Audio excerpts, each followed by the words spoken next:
Terima kasih untuk teman-teman. Kita juga terkejut gitu ya, ketika beberapa pemberitaan media nasional ada puluh kali ya mengabarkan hal itu. Kemudian kita teman-teman di Indonesian Audit Watch mencoba meneliti, mengeksplor. Pertama, ini Saidem International Research ini lembaga pemeringkat bukan? Kami teliti, lalu dapat satu konklusi yang sementara ini bisa kita elaborasi. Ini validasi mereka patut diragukan.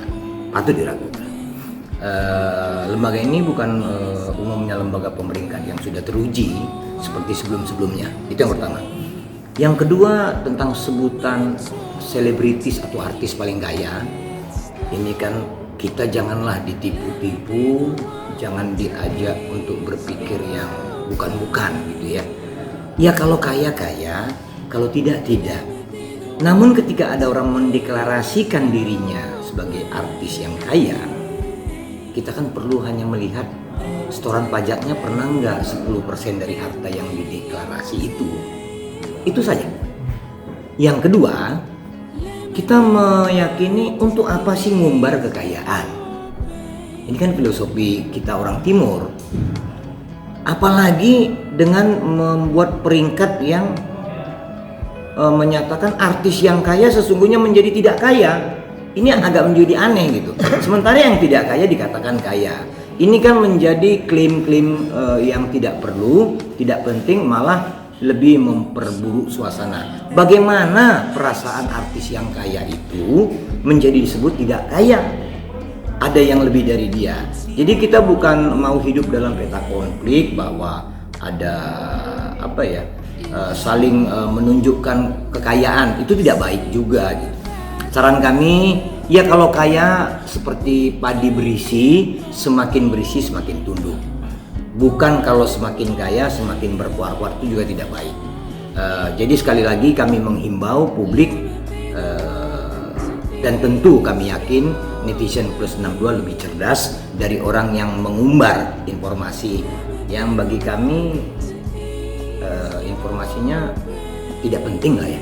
Latar belakang lembaga research atau apapun itu yang mengklaim diri lembaga pemeringkat, tidak ada yang bisa menunjukkan itu untuk layak diyakini, layak dipercaya. Soal siapa yang disebut kaya situ kami tidak perlu sebut, tapi lembaga itu kami tidak yakini. Kecuali dibuktikan sebaliknya oleh pihak mereka. Hasil dari yang kami lakukan, mengeksplor informasi dan lain-lainnya, layak tidak dipercaya.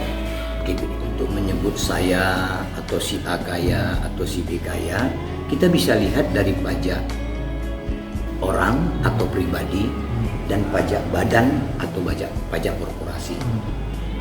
Saya kaya kalau bisa dideteksi orang, saya tunjukkan setoran pajak saya sekian.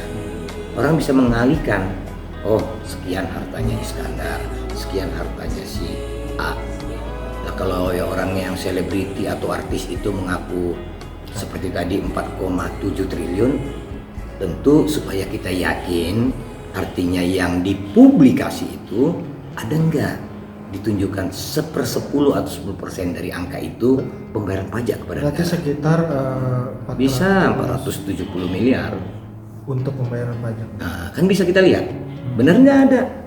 Jadi nggak usah sampai kita ke Direktorat Jenderal Pajak. Namun ketika kita mau meyakini seperti yang umumnya di Indonesia disebut orang terkaya di Indonesia pembayar pajak terbesar, 1 sampai 10 peringkatnya atau 1 sampai 100, itu kita meyakini bahwa itu adalah orang-orang yang kaya. Tapi ketika tidak ada sebutan atau diumumkan, kan belum pernah juga kita mendengar Direktur Jenderal Pajak mengumumkan ada selebritis terkaya. Belum pernah ada gitu kan. Lah wong ini ngambil alih, mungkin ngambil sebagian kerjaan dari Direktorat Jenderal Pajak kali lembaga pemeringkat ini. Mungkin saja, tapi kualifikasi mereka menjadi tahap awal ini meragukan kami gitu. Kalau kita kan tidak bisa melihat harta seseorang, kekayaan seseorang, tapi kalau kita nanti bisa melihat dan mengecek ke Direktorat Jenderal Pajak, mudah kita mengalihkannya. Belum mudah gitu, nggak susah gitu. Jadi kalau seperti tadi saya ungkapkan, Direktur Jenderal Pajak menyebut 1 sampai urutan pertama sampai 100 orang pembayar pajak terbesar Indonesia, kita bisa ukur hartanya. Itu dia. Jadi jangan dibalik bahwa saya mengklaim saya punya 47 triliun. Kan orang pajak tinggal telepon, mana bukti bayar pajakmu, selesai saya. Iya. Kan selesai saya. Nggak ada gunanya saya ngeklaim kan. Iya. Atau saya bilang saya hanya punya 470 juta.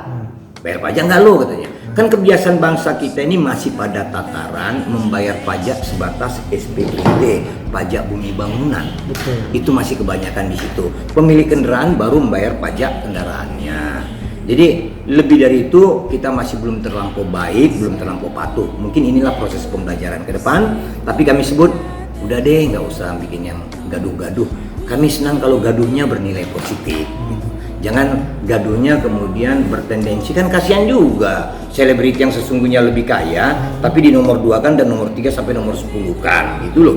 Ini yang kita tidak terima. Jadi jangan dibalik-balik fakta yang ada menjadi nilai-nilai yang tidak baik begitu. Hanya itu saja mungkin dari kami. Pesan moralnya, semakin Anda kaya, semakin banyaklah menundukkan diri dan berbuat baik terhadap sesama manusia. Sebaik-baik manusia adalah orang yang baik bagi manusia yang lain. Itu saja. Bukan sebaik-baik manusia adalah orang yang mempublikasikan dirinya dengan sebaik demikian rupa. Tidak seperti itu juga gitu.